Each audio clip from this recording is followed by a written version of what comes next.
All right, on this episode of Nothing Major, big mailbag day. We love getting the mailbags. Everyone submit your questions. We love ruffling through those and picking out the best ones. We're going to talk Acapulco. We also got an update on Stevie DMing 5 potential guests for the podcast. So with that, let's get started.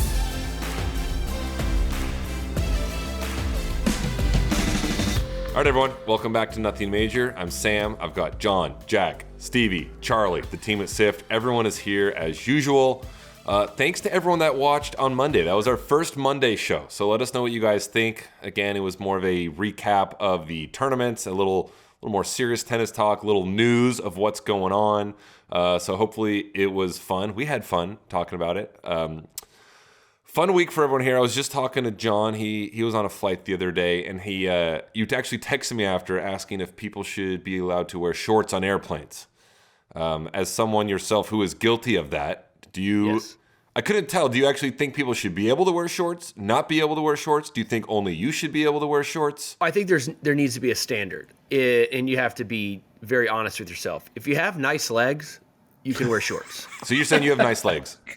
I think my legs aren't disgusting. Yeah, I mean they're long. Yeah, that much. But I think I have decent legs, right? I mean I've played tennis. Like most tennis players do. So I think all of us can wear shorts on a plane. But there are some cases, as we all have seen on airplanes, like people that wearing shorts that should not be wearing shorts. And obviously we won't even get into the sandals conversation. That is a 100% no. No one should be ever allowed to wear sandals. I don't care if you're a supermodel, you cannot wear sandals on the airplane. But the shorts thing, I think you just have to be really honest with yourself and look in the mirror and be like, are my legs disgusting? If they are, I'm going to wear pants. If they're not, all right, I can wear shorts today. So that's kind of what I go by now. I was definitely guilty of, I wore shorts too much back in the day when I was traveling. I'm probably now like a 80 to 90% like slacks guy. I've gotten a lot more professional on the plane.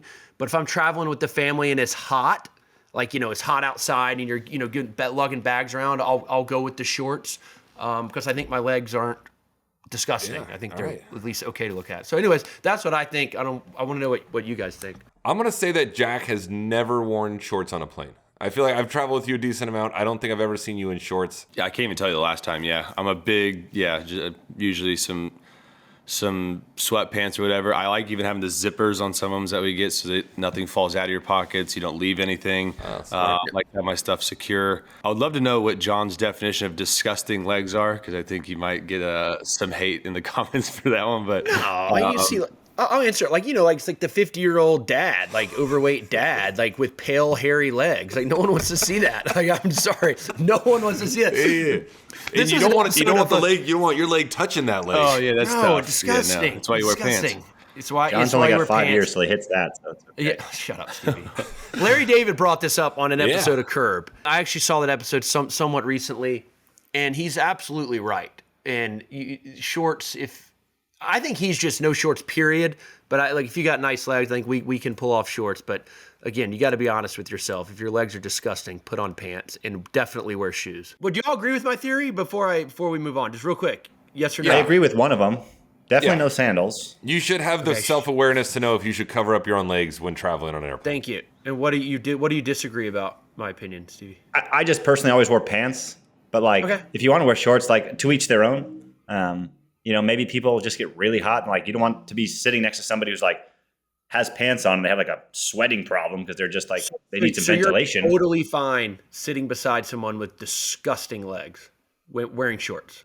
Yeah, because I have pants. I have pants on, and then but I also have immediately when I enter my hotel room from the airport, it's shower. Oh, I get that, but we're not talking about that. That's you want 2 layers of protection. Yeah, your pants and their pants. You're saying you're okay with shorts? Because literally, everyone. I was always just sit in a window guy and hunker down in my own corner. Don't you wouldn't be near me because I was in my corner. Nobody. Okay, I would never get up. Again, you're okay with it. That's what I'm trying to get out of you. It's fine, shorts. Yeah. One last airplane question. What about the people that have socks on, but they take the shoes off under the seat and then just the socks on? Does that bother you at all? It's I'm okay if a woman does it. A man, no. I feel like men have stinky. I feel like men have stinky feet, and a woman, I'm all right. I'm with you there, Sam. Yeah. All right, let's move on. We got Dubai and Acapulco this week. No one here has ever played Dubai, so we're not going to talk about it. We're going to talk about Acapulco, which is an awesome event. We've all played it. Not everyone's won it, only me, but it's a great event. As you guys know, it's played in Acapulco, the hotel, the courts, all in like one site. You never have to get in a car. You walk back and forth, around the hotel courts, practice courts. It is awesome. It's a chill event during the year. Matches don't start until 4 p.m., sometimes 6 p.m. A lot of times you're playing matches at 10, 11 at night, and the crowds are packed. It's awesome. It's fun. Unbelievable player parties. Let's go to Jack. Do you have a favorite Acapulco memory? It could be of me winning the tournament. You might remember that. I absolutely would take. Yeah, I would much prefer to watch you play at that tournament than me. I don't know if I ever won a match there, actually. Wait, really? Yeah, I only played it twice. 0-2. You lost to Nishioka and Escobedo. Nishioka is a disaster there for me. Long match. It's disgusting conditions, even though you're playing at night. Yeah, he's running me side to side. I'm trying to bail out on every fourth ball. And then Escobedo, I got the better of me in 2018, and that was a good time for me to never play that tournament again. So it's just not a good week for Jack. Didn't play Dubai, didn't crush it in Acapulco. 2017 was I was played a lot. I think I was the first player to 20 wins that year. I was coming off Del Rey title, and then I got there. Yeah, that's tough if you win Del Rey, like you're saying. Yeah. It's so hot there. You have one day to get acclimated to that crazy heat and humidity. After a brutal final in Del Rey with the walkover, I had to get over to Acapulco and get ready. So did Raonic default, or you got a default from Raonic? I was texting him the other day. I think he might want to come on the pod. I'm going to get him on the pod in the next couple. We're going to talk about why he defaulted to you in the final of Del Rey. Yeah, I was surprised. You played Acapulco a bunch. Did you like those 6 p.m. starts to 10 p.m. starts? Or sometimes I feel as a player that it's a long day when you just had to do nothing for the first 9 hours of the day. Yeah, I didn't enjoy the night matches or the late starts because I was just much more of a morning person. I'd always like to play earlier in the day. But I played doubles there quite a bit. I think a few times with you, Sam. And I only played doubles strictly so I could be the 6 p.m. singles. So because you'd have to play the doubles after. So I would make sure they'd have to play me first.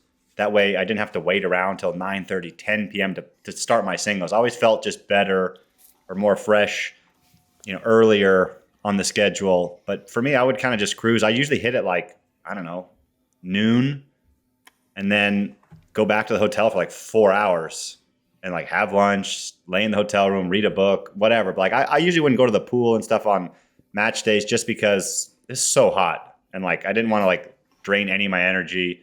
But we would just kind of fellowship and play cards or just whatever. We just kill time basically for a few hours in that Italian restaurant that everyone ate at every night.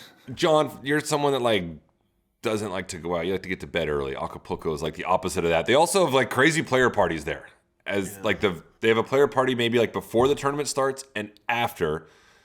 John, is it the greatest player party during the season on the tennis tour? Not that we've been to every player party.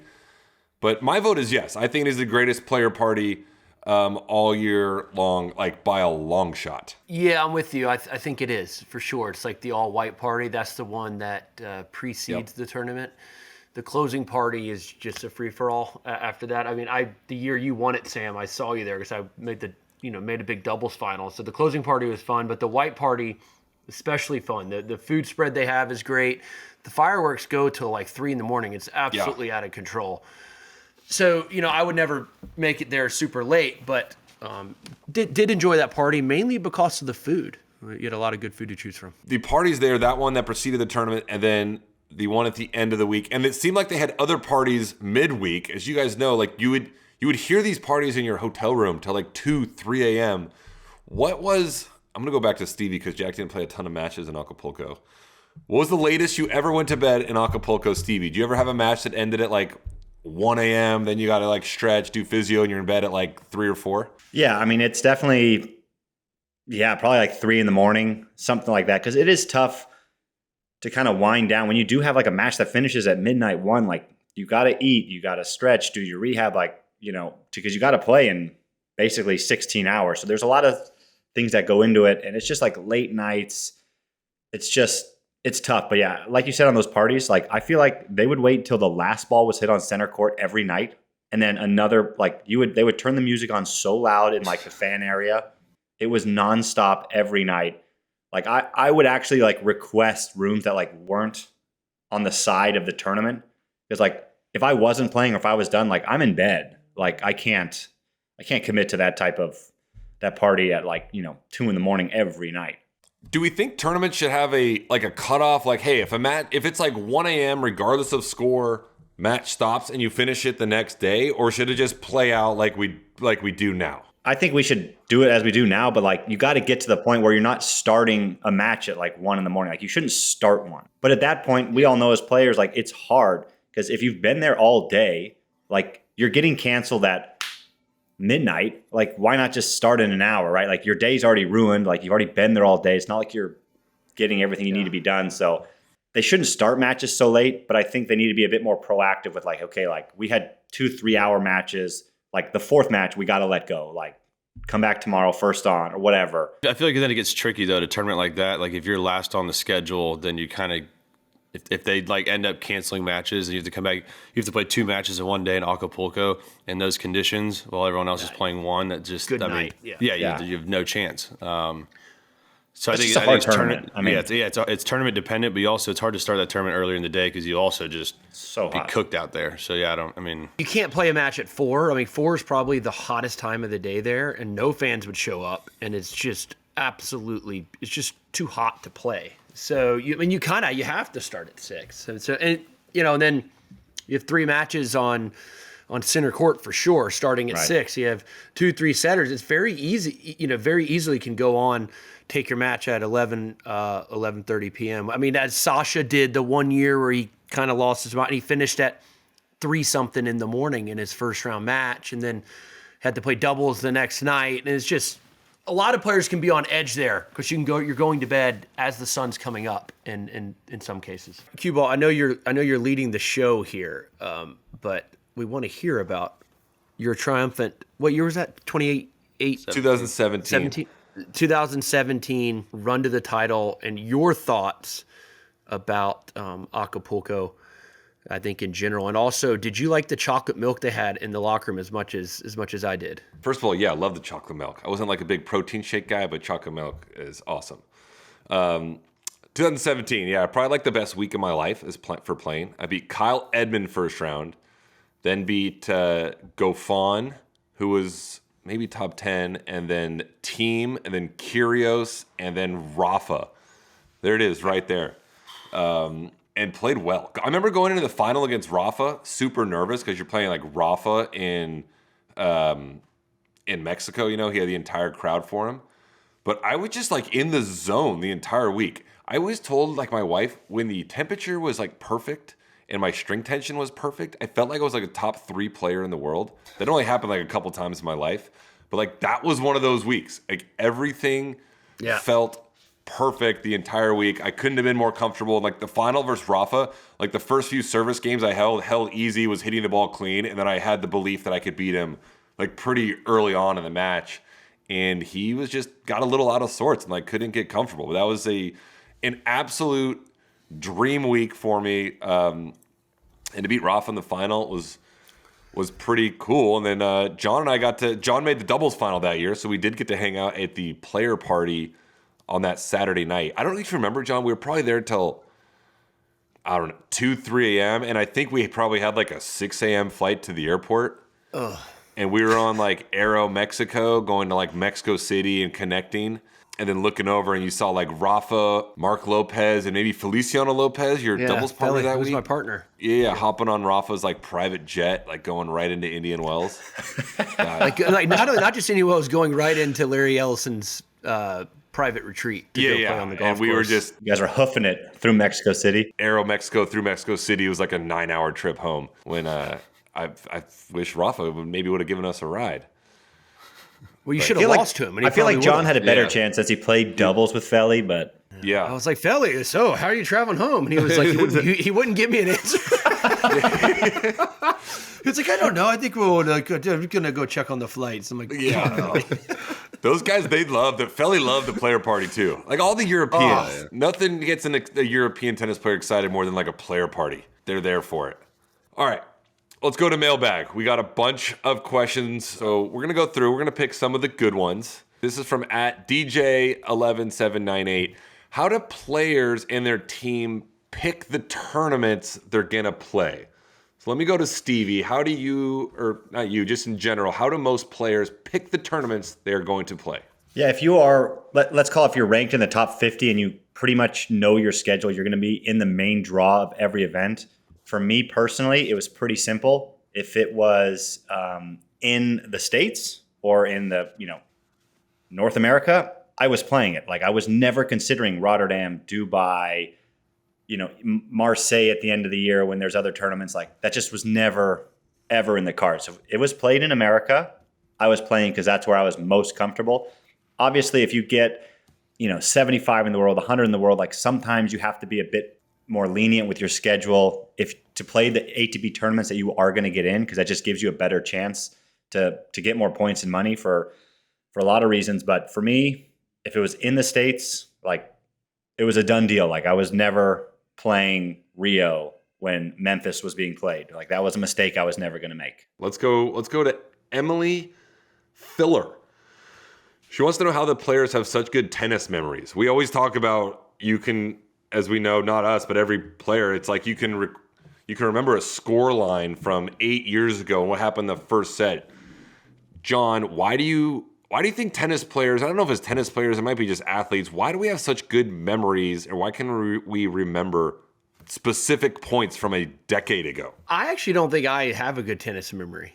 I mean, there's some matches I do remember, yes, but I'm constantly like getting the years wrong of matches that I played and tournaments I competed. I think Roger Federer has like a legendary tennis memory. He remembers like every single one of the matches he's played, which is crazy. So I can't speak on it too much because I don't think my tennis memory was that great. I don't know about you guys, Sam, Jack, Stevie. So I'm gonna give the floor to y'all because I was pretty bad in that department. Let's just play a little game. Jack, who did you play your first ever U.S. Open first match? Marco Ciudinelli. Well, that's his first ever one. Who'd you play in the 2015? Yeah, sorry, that was a bad example. Yeah, 2015 U.S. Open first round. First round, I think, was Florian Mayer. Okay. Slams are different. I feel like you remember slams. That's when I full body to Almagro the next round, or not to Almagro beat. There might have been. It was either Almagro then Florian Mayer, or Florian Mayer then Almagro, and then full bodied against that guy Ruben Bimmelman. Yeah. You got to throw in some random ones. The slams are usually pretty easy. Stevie would be the best at this by far out of all of us. Yeah. But All right, give Stevie a random one, Sam. Super random. Who'd you play second round 2016 Del Rey? Oh, I definitely lost first round because I think I was like 4-17 to get to the French Open. So I probably lost first round. And I think I lost to Benny Becker. 2016 Del Rey. I think I lost to Benjamin Becker first round. I was up double break in the third or second. I lost a set in a double break and I lost. We're gonna check that as we move on and come back to it. This is from Radical Tour 999. Why do some players play with a watch on? Let me go to John. Do you think some players play with a watch on because they just like the watch? Or do you think every player that plays with a watch on has a watch deal? I think it's deal related. I haven't seen a player ranked 80 in the world who clearly doesn't have a watch deal, like just opt to play with the watch on. So I think it's deal related. It seems nuts to me. Obviously, if a watch wanted to pay me a crap ton of money, I would wear it too, but it seems crazy uncomfortable. Tommy Paul does it. Sasha Zverev does it. Rafa. The Rolex guys don't. They put it on post-match. I got one example that's not deal rated. Yim Life Donald Young always had the long G-Shock. strapped one on. Yeah, it's like a Q-Shock. Did he really? He was like, yeah. He's still to this day he still wears it. Also going back, Steve Johnson did lose to Benny Becker first round of Del Rey. So at Emily Filler, we just know this stuff.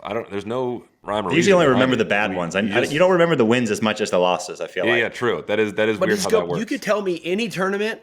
I could get the years wrong. I'm not gonna get it unless you say like they're marquee tournaments in my career, like that stupid Wimbledon match I played or whatever. Like obviously I can remember who I played in 2010 first round, but Other than that, if you ask me a random tournament, a random year, no shot I can remember. I think you'd be better at it than you think. I just think the years are hard to get because when you start playing these tournaments 10, 11, 12 times, like they all kind of start to mold into one. So you'd get the guy right. I just think you'd get the year wrong. Like I get the year wrong. All right, let's move on. We got Ezekiel Niemark at Anymark. Send in like 4 questions. They're kind of brand sponsorship based. They want to know, like, do brands approach you? Do you get annual contracts? Do you get incentives for winning 250s or a Grand Slam? I'll kind of take this one. Most brands, it goes through your agent. I don't know how the brands get in touch with your agent. Your agent should be out shopping you to try to get brand deals. And yeah, a lot of deals, for the most part, they can be a year-long deal, sometimes 2 years, sometimes 3 years. If you're really, really good, a Federer Nadal, I think you can maybe get the 10-year deal.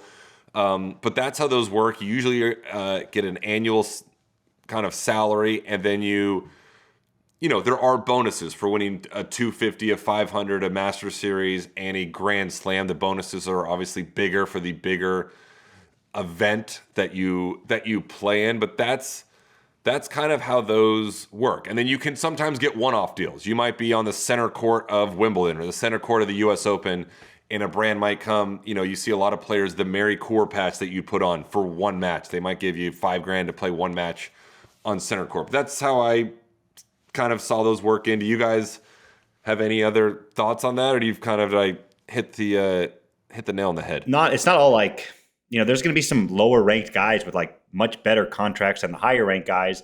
It all depends on marketability, where you're from, what type of, you know, global view do you have? Like, so it's pretty much like player dependent. The better you do, like the more you should get paid. John, did you ever turn down a deal because you didn't like the brand? Probably not.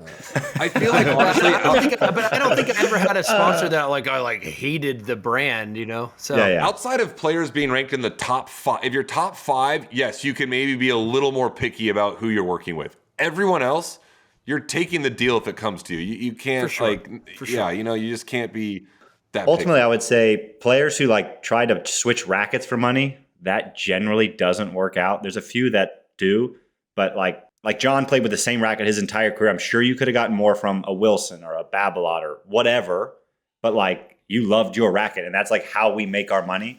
So I think rackets are the one thing that you should never switch for money. But clothing, I think, is a completely different ball game. I'm gonna put Jack on the spot. See how well he knows this one. Same guy. What about pensions? Do players get pensions? How do you qualify for a pension on the ATP tour? Couldn't tell you. All right, let's move on Stevie, to Steve. you know this, dude. Stevie, I know you know Is this. it either? It's What do you either mean? like, is it? So, It's yes. either prize money or main draws you play in the year. Yeah. So it's basically kind of. it's Stevie, a main break it draw down for us. So the way it works, they protect. I want to say close to 140 singles players from getting a pension, and everybody gets the same pension. If you're Federer down to the last guy in, it all goes into one big pot. Everybody gets broken up equally.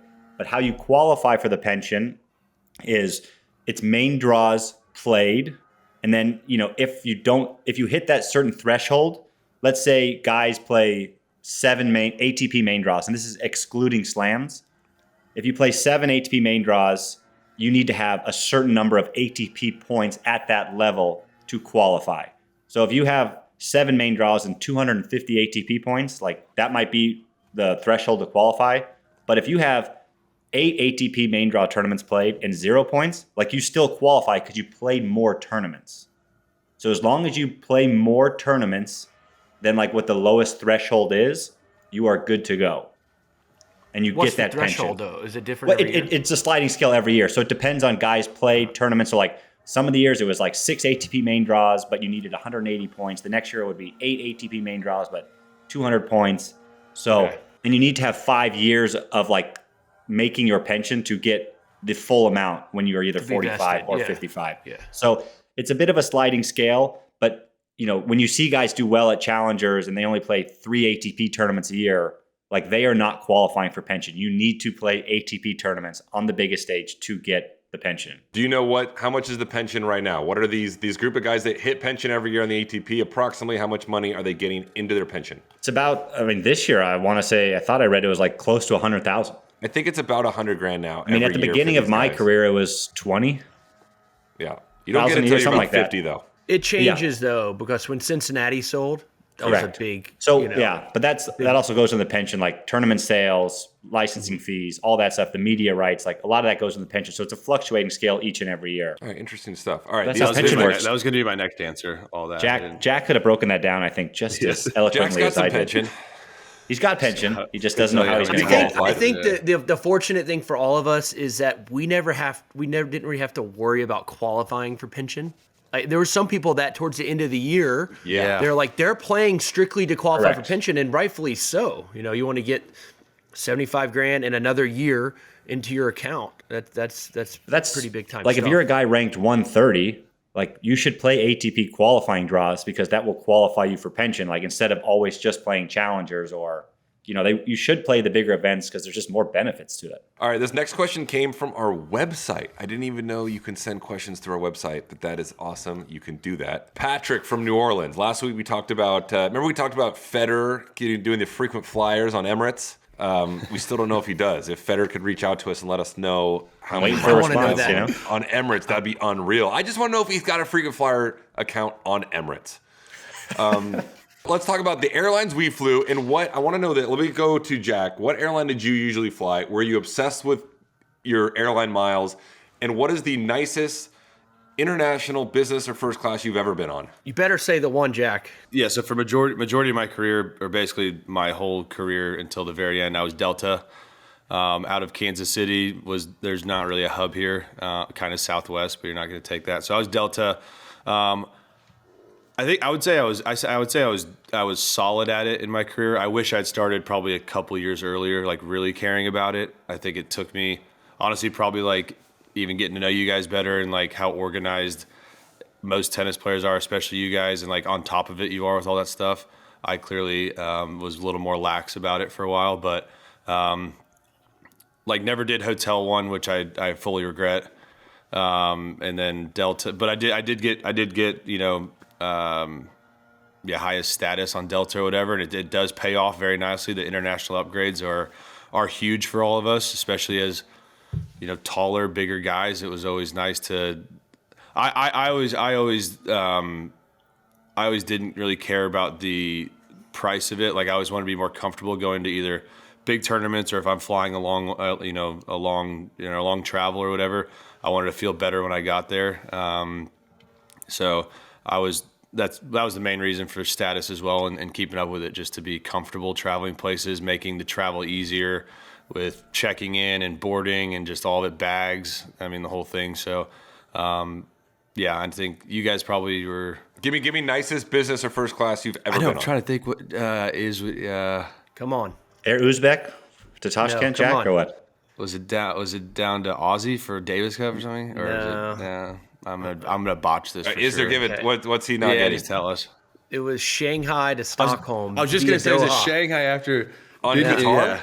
On Qatar. It's nice. It's not the nicest. No, Jack. This plane. This was. Not all the planes are the same. So it's like we must have had like a brand new Airbus or whatever it is, but we went Shanghai after winning the title, so we were all happy. Yeah. The year you lost to Zop, I think we even upgraded. Sam. Yeah. It was that year. So we were watching you before the doubles match. We were following your scores and watching it live. Like, you were in Stockholm playing qualies because you forgot to enter the main draw. And you were so crispy and you lost. And Jack and I, we were like, oh man. You wouldn't have known Sam's crispiness before walking out the match. He was locked in. It just took 3.5 minutes for him to get, fully crispy. Yeah. But we went like midnight 1 a.m. flight from Shanghai to Doha, and after winning that, and it was just awesome. I think you even upgraded Macca or Cordial or somebody too, and like we were feeling so good after the doubles. Exactly. Yeah, it was awesome. Stevie and I probably more so than you two, are like obsessed with the miles. Stevie, United guy, me, an American guy. Obsessed. I'm going out of my way as a Stevie to stay on the exact airline everywhere to just like hoard points and use them during the year. I will say I was a huge proponent of that during my career. Now I just booked a flight on United for a wedding or whatever. I have zero status because I haven't traveled. Like, I'm in the back of the plane. I'm not paying extra for like economy plus. it hurt me like a week ago to book this ticket, and I had to pay extra for like economy plus and like all these perks that like I never even thought about for the past 12 years. So that was a bit painful, but I love the miles, dude. Next one from @Beto Mondini. If you could create a Frankenstein player with the best shot from each of us, like Jack's forehand, Stevie's backhand slice, John's serve, my pro pickleball dink, funny guy. What would that player look like? But here's the big question. If we could take the best shots from all four of us, could that player have won a slam in the Big Three era? John? You left my movement out in there too. Thanks. So my bad. And move. You get Jack's forehand and movement. No one got around a backhand better than Jack's Hawk. So John, yes or no? Could the player we make from our four greatest attributes win a slam in the Big Three era? 100% yes, because with my serve alone, I'm holding serve at 92%. So if you give me my serve and then Jack's first ball forehand after my serve, I think that goes from 92 to like 96%. So you're virtually never getting broken. And then you mix up all of y'all's guys' game on the return of serve side, and yes, you're getting some breaks and you're winning a slam. You're probably winning a calendar slam. I think we're winning 15 plus slams. Yeah. We might never have to hit a backhand. So thankfully, it's also true. That will actually never come into play. Well, if we do, you're just locking in on the slice, Stevie. I mean, your slice is like at any given time. Stevie's backhand slice was like top 3 best slice on tour. It was good. Yeah, it's nasty. But also like serving and volleying off John's serve. Oh my gosh, it'd be. Yeah. Well, I mean, John holds. That's easy. Yeah, I think we have multiple. I think actually we're the greatest player of all time. I think we have more slams than all. I think the stats would back that up because I think we're gonna be able to with all three of you guys on the return of serve side, we're gonna be able to break at, let's say, at worst a 25%. But if we give John's height Jack's movement, does John even play tennis? Because like he can make so much more money in like any other sport at 7 feet tall with Jack's movement. You know, we got to go backwards here. Saying if we had your serve and you had Jack's movement, dude, you're greatest basketball player in the world. What do you mean? Well, no, it's just why it's a hypothetical. So that's a good point. But anyways, mental strength. Who are we taking? Who's mental strength? I mean, mostly John. Like we want like 70% John, probably. John would go hang dog, dude. Or Sam's just like carefree attitude. Exactly. You know, there's like Thank you. and then Thank you. Oh yeah, Thank you. Maybe. Yeah, then we're playing loose every match with all of our top strengths, and then we're never losing virtually. This is like getting me fired up. Like we're so good. We would never get to the point. Create this guy in a video game. The four of us are the greatest ever player that played the game. We wouldn't have is this podcast because it'd be a lot of majors instead of nothing major. No, we would have it. We just have to change the title. All right. Also today, Friday, this is the finals of the Hot Guy segment. We are going to find out who the hottest guy is in tennis today, and we will give everyone the answer, the result next week. So it's been fun. Keep the votes coming. Let us know who is the ultimate hottie on the ATP Tour. All right, over to Stevie. You lost the pickleball match to me. You had to send 5 DMs. I believe it was Medvedev, Serena, Federer, McConaughey, Ben Stiller. I believe that was correct. Yeah. Is that my right? How any responses? Has been like what 5, 6 days. You guys want to take a stab in the dark here and see what you got? Okay, I want to say no one's replied to you, Jack. I can't see the way I'm part of me thinks he maybe got a response. No, I think he's saying that so that we maybe guess, but I think there's 0. But the way your face just then. Yeah, it's 0. Oh, okay. I was gonna go with Medved. Guys, we're gonna give one more week, and then the segment will be done and dusted. For a second there. Yeah. For a second there, I thought maybe like Federer reached back out to you. You kind of had me going for a second. No. You fooled us. That was pretty good. No. All right, we'll give him another week, and then we'll go on to Plan B, which I don't know what that is, but we'll figure that out. We're going to get these people on the pod eventually. We're just going to harass them in Indian Wells until, well, I guess it would just be Medvedev. We're just going to go up to Medvedev and get him on the podcast. Just walk around with your computer, your webcam, everything, and just sit him down on the grass and force him to talk. I also think the winner of the hot guy segment should get like a nothing major merch care package from us. Yes, it's gonna be some trophy at Indian Wells, right? Is that well, like, that? And then like they get like some nothing major merch since we put them on the map for their looks. Totally. Okay, into trivia. Here's the trivia question: Novak Djokovic leads active players with 15 ATP 500 titles. Which two players are tied for second place with ATP 500 titles? I'm gonna say one's Rublev. Is Rublev in there? I'm gonna go Rublev and Zverev. I'm gonna go Rublev. Medvedev for me. I'm gonna go Rublev and Alcaraz. I'm going to just go Rublev. And I'm gonna go with Alcaraz. Alcaraz has 6 and Rublev has 6. 500 kings. The Kings. Well, I guess Novak Djokovic the 500 king with Well, 15. yeah. He has 15. The next two best are 6. Nishikori also has 6. Oh no! What I a thought miss Rublev by has me. 6. Yeah, Did we I not thought say Rublev had Rublev won 6. his 6th earlier on the podcast today? That's what I thought. Did we drop some fake knowledge? Did we give an Isner fact? Well, Yeah. This is a Rublev Hold on. has 6, I think. yeah. That's what it said. Rublev. How about I'm this? surprised Guys, Zverev doesn't we have gotta- 5. Just Zverev let us doesn't know. have 6. Let people in the comments just let us know. Does Rublev have 5 or 6? You guys know better facts than we do. So correct us if we're wrong here. We think Rublev has 6. Maybe he has 5. Get back to us and let us know, and we'll give you credit next week. All right, that's it. That's been a fun episode. Thanks for the mailbag questions. Remember, subscribe, listen to us. We're on Spotify, Apple, YouTube. We got the new Monday shows, talking recap of the week. Friday shows are like this one. We're going to talk fun stuff. That's it. Leave us reviews, leave us comments. We hope you guys like what we're doing. We're going to keep doing it, and we'll see everyone next week.